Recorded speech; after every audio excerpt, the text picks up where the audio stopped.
Hello दोस्तों, और इसमें हम स्टार्ट कर रहे हैं पर्यावरण की क्लास यूपी टेट के लिए, जो कि 2021 में होने वाला है। तो उसी से रिलेटेड हमने पर्यावरण की जितने भी जैसे 30 क्वेश्चन आते हैं, तो हम रोज़ डेली 30 क्वेश्चन की प्रिपरेशन तैयार करेंगे और उसी से रिलेटेड मैं एक दो क्वेश्चन और ऐड कर दिया करूँगा। तो 30 क्वेश्चन के माध्यम से आपके लगभग 60 से 70 क्वेश्चन मैं आपके तैयार करवा दूंगा। तो बढ़ते हैं इसमें पहले क्वेश्चन की तरफ। पहला क्वेश्चन क्या कहता है, देखो, आदि मानव की भूमिका पर्यावरण की कार्यात्मकता में भूमिका किस प्रकार की थी। तो जो पहले टाइम के लोग थे उनकी किस प्रकार की भूमिका थी, तो रिसीवर एंड कंट्रीब्यूटर, तो उन्होंने बहुत सारी चीज़ें कंट्रीब्यूट करके हमें दी है। जैसे मान लिया उन्होंने हथियार बनाना सिखाया था, आग की खोज उन्होंने की थी, तो उन्होंने कुछ चीज़ें ली भी है और कुछ चीज़ें दी भी हैं। तो कंट्रीब्यूटर की मतलब उन्होंने अपना कंट्रीब्यूट दिया है। अब नेक्स्ट क्वेश्चन आता है कि कौन सा मानव पर्यावरण का विध्वंसक माना जाता है। तो जो एनवायरनमेंट को हार्म देता है, मतलब कि हानि पहुंचाता है, उसी को विध्वंसक माना जाएगा। तो इसका है प्रौद्योगिकी मानव। प्रौद्योगिकी मानव उनको बोलते हैं जो फैक्ट्री लगाते हैं या फिर जो एक इंडस्ट्रियल एरिया होती है और कारखाने वगैरह लगाते हैं, उनको बोलते हैं। तो वे पर्यावरण के विध्वंसक माने जाते हैं। अब कौन सी विद्या ने मानव को सामूहिक जीवन प्रदान किया है। तो कौन सी विद्या ने, पशुपालन ने क्या किया है, मानव को सामूहिक जीवन प्रदान किया है। सामूहिक जीवन किस तरीके से प्रदान किया है, उन्होंने बताया है कि जानवरों से भी हमें किस तरीके का व्यवहार करना चाहिए। अगर मान लिया आपके घर में कोई पालतू जानवर होगा तो आपको पता होगा कि उससे कितना लगाव होता है। तो ये एक सामूहिक जीवन होता है कि सभी को जीने का अधिकार है, उस तरीके से बताता है ये विधा है पशुपालन।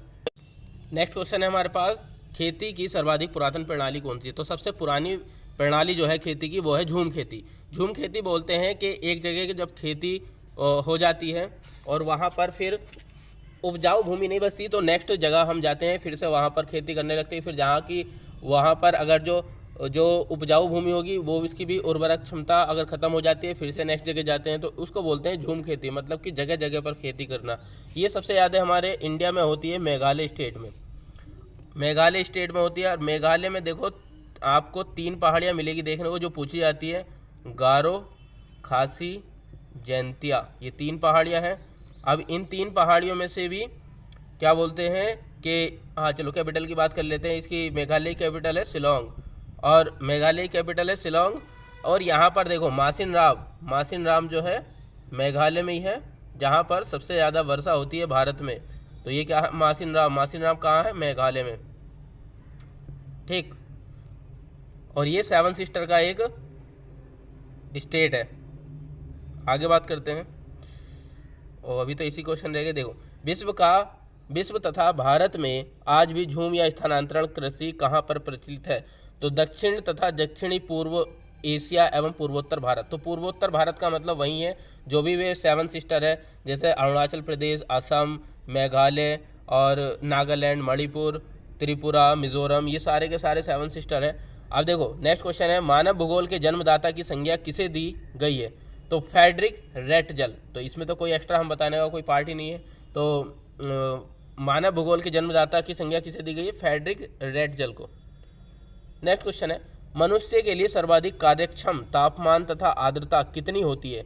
तो मतलब कि टेम्परेचर, जो नॉर्मल टेम्परेचर माना जाता है कितना होना चाहिए, और जो आर्द्रता होनी चाहिए, ह्यूमिडिटी होनी चाहिए, वो कितनी होनी चाहिए। तो नॉर्मल टेम्परेचर जो होता है वो होता है उसके कार्य करने के लिए 25 डिग्री सेल्सियस, और जो उसकी आर्द्रता होनी चाहिए 60% आर्द्रता होनी चाहिए। मतलब कि उसमें जो मॉइस्चर की मात्रा होनी चाहिए 60%। 40% हम हीट या और अदर गैसेस को मान सकते हैं, जैसे CO2, कार्बन डाइऑक्साइड जो भी होती है।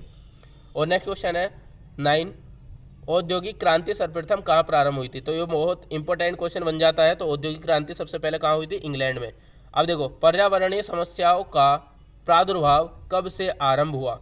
तो औद्योगिक क्रांति एवं आर्थिक निश्चयवाद से। तो पर्यावरण समस्याओं का सबसे पहले वहीं से स्टार्ट हुआ, जब लोगों ने फैक्ट्रियाँ लगानी स्टार्ट करी, कारखाने बनाने स्टार्ट किए, तभी से क्या हुआ, पर्यावरण को समस्या होनी स्टार्ट हो गई। अब नेक्स्ट आता है अपक्षय कैसी प्रक्रिया है। तो ये भूमि की प्रक्रिया है। अपक्षय का मतलब होता है कि चट्टानों का टूट करके गिरना, उसी को अपक्षय बोलते हैं। तो ये किससे होगी, चट्टान कहाँ पर होगी, भूमि पर ही तो होगी। तो ये किससे रिलेटेड है, भूमि से। अंतर्राष्ट्रीय हाइड्रोलॉजिकल, 12 क्वेश्चन है। अंतर्राष्ट्रीय हाइड्रोलॉजिकल दशक मनाया गया था, मतलब सबसे पहले बनाया गया था 1965 से 1974 तक। ये पहला दशक मनाया गया था जो हाइड्रोलॉजिकल दशक मनाया गया था। अब देखो 13, ओजोन स्तर के चरण का पता सर्वप्रथम किसके द्वारा लगाया गया। तो देखो ओजोन जो लेयर ओजोन दिवस मनाया जाता है 16 सितंबर को, इस चीज़ को भी याद रखना, 16 सितंबर को मनाया जाता है ओजोन दिवस। और इसका सर्वप्रथम पता लगाया था जोसेफ फॉरमॉन। अब देखो ओजोन गैस किस किस से निकलती है, जो वो होती है नहीं फोटोस्टेट वाली मशीन, फोटोस्टेट मशीन जो होती है उससे भी O3 निकलती है। और जो हमारे घर में फ्रिज होती है, रेफ्रिजरेटर बोलते हैं जिसको, उसमें भी O3 निकलती है। तो क्वेश्चन आ जाता है कि घर में या फिर जैसे रंगीन टीवी होता है, रंगीन टीवी से भी O3 निकलती है। तो ये सब क्वेश्चन आप याद रखना। नेक्स्ट क्वेश्चन चलते हैं।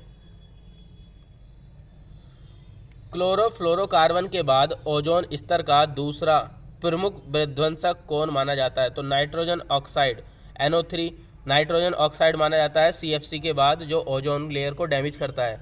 और ओजोन से जो मतलब कि बीमारी होती है वो होता है स्किन कैंसर। मतलब कि जब वो ओजोन लेयर डैमेज हो जाती है तो जो सूर्य की होती है वो अल्ट्रावायलेट रेज अंदर आ जाती है और वो स्किन को हार्म करने लगती है, मतलब कि स्किन को नुकसान पहुंचाने लगती है।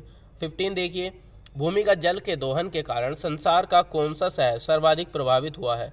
तो भूमिगत जल का जब दोहन हो गया, मतलब कि जो ज़मीन के अंदर जल था उसका दोहन होने लगा, उसके कारण सबसे ज़्यादा कौन सा शहर प्रभावित हुआ? तो USA का एक शहर है बुकलिन। वैसे आज की डेट में तो जो अंडरग्राउंड वाटर होता है उसकी समस्या लगभग सभी जगह छा रही है, लेकिन सबसे ज़्यादा जो प्रभावित हुआ वो बुकलिन शहर है। कहाँ का? USA का। देखो मेघ विजन में किन यौगिकों का प्रयोग किया जाता है? तो मेघ विजन में ठोस कार्बन डाइऑक्साइड एवं आयोडीन के यौगिक का प्रयोग किया जाता है। 17 क्वेश्चन, अपने स्थान पर सैलो तथा रिगोलित आवरण प्रस्तर जो होता है, जो पत्थर होता है, के विघटन तथा वियोजन की प्रक्रिया को क्या कहते हैं? उसको बोलते हैं अपक्षय। तो देखो जैसे पहाड़ वगैरह पे देखा होगा आपने, पत्थर वगैरह होते हैं वो टूट के गिर जाते हैं। जो बड़ी बड़ी चट्टानें होती है, मिट्टी की बनी होती है या रेत की बनी होती है, वो सब टूट के गिर जाती है कभी कभी, चाहे वो टेक्टोनिक प्लेट के थ्रू हो या फिर अर्थक्वेक के थ्रू, किसी भी तरीके जब टूट के गिर जाती है तो उसको बोलते हैं अपक्षय।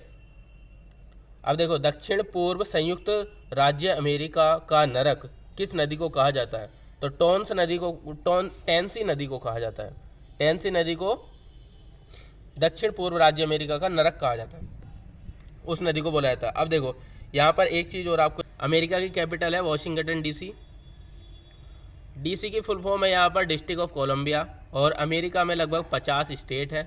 और अमेरिका का जो शहर है न्यूयॉर्क, न्यूयॉर्क जो है वो हडसन नदी के किनारे बसा हुआ है।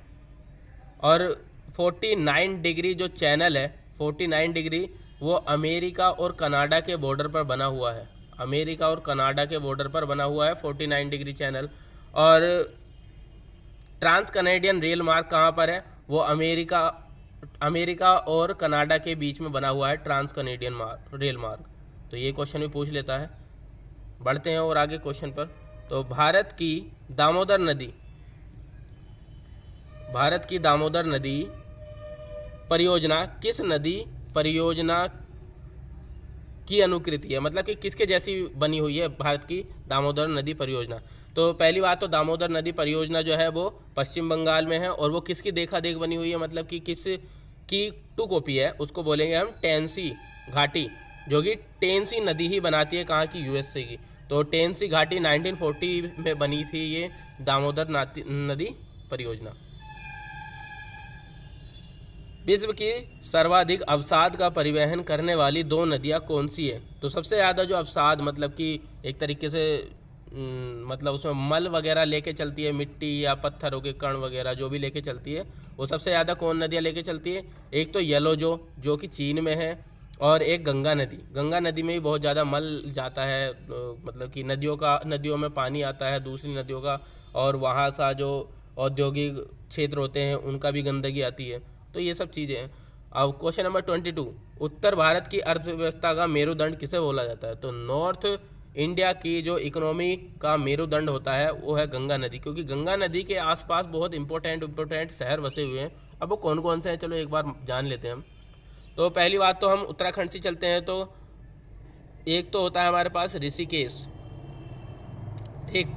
दूसरा होता है, सिर्फ नाम ध्यान से सुन लेना, लिखना मत, मतलब कि मेरा लिखे हुए पे ज़्यादा गौर मत करना। दूसरा है हरिद्वार। अगर हम यूपी की बात करें तो यूपी में बिजनौर ज़िले से प्रवेश करती है, जहाँ का मैं हूँ, मैं रहने वाला बिजनौर का हूँ।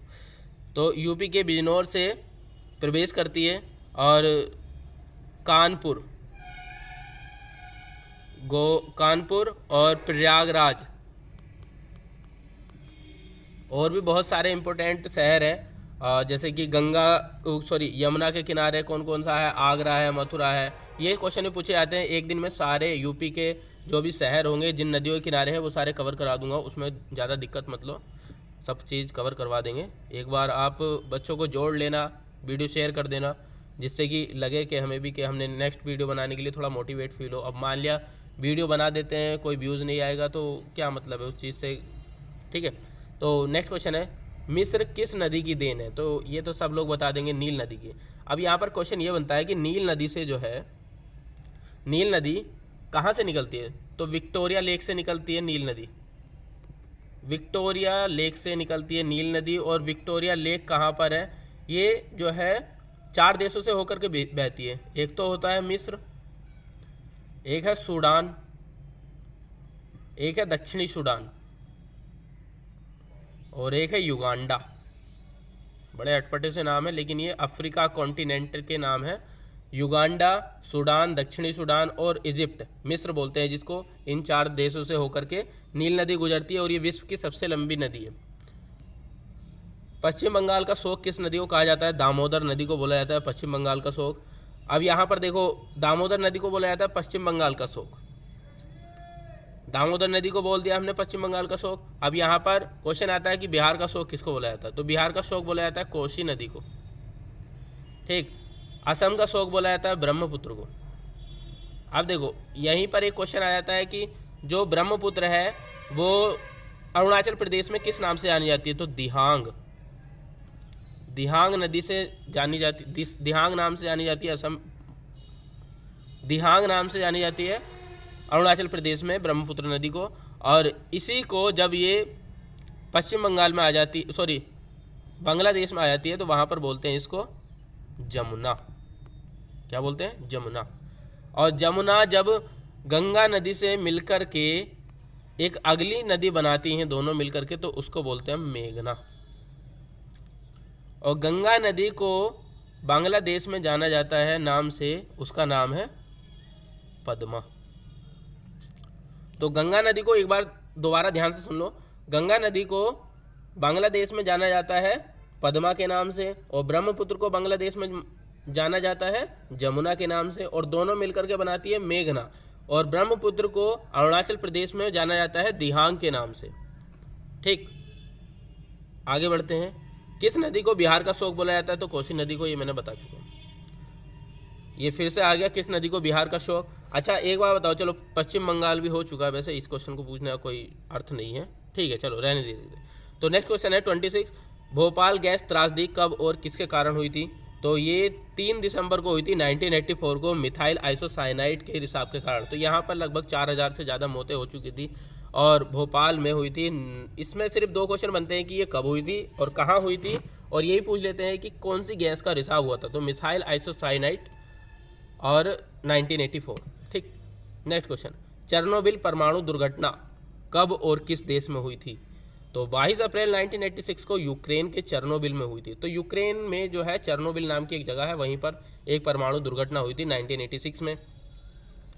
अब देखो 28 क्वेश्चन है, थ्री माइल आइलैंड दुर्घटना कहाँ है? अब देखो यहाँ पर आइलैंड की कैपिटल है रेक्जाविक, आइलैंड की कैपिटल है रेक्जाविक। अब यहाँ पर हमने आयरलैंड और आइलैंड में कंफ्यूज ना होना, क्योंकि आइलैंड एक जगह है, मतलब कि एक देश है वो भी, तो आइलैंड अलग है और आयरलैंड अलग है। तो आयरलैंड की कैपिटल है, सॉरी आइलैंड की कैपिटल है रेक्जाविक, और वो विश्व की सबसे समुद्र तटीय राजधानी है, ठीक।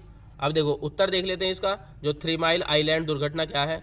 तो ये यूएसए के परमाणु ऊर्जा संयंत्र की सबसे बड़ी दुर्घटना है। यूएसए में सबसे बड़ा परमाणु संयंत्र हुआ था, ये ऊर्जा संयंत्र था, और 1979 में पेंसिल्वेनिया में 3 माइल परमाणु ऊर्जा उत्पादन केंद्र पर हुई थी।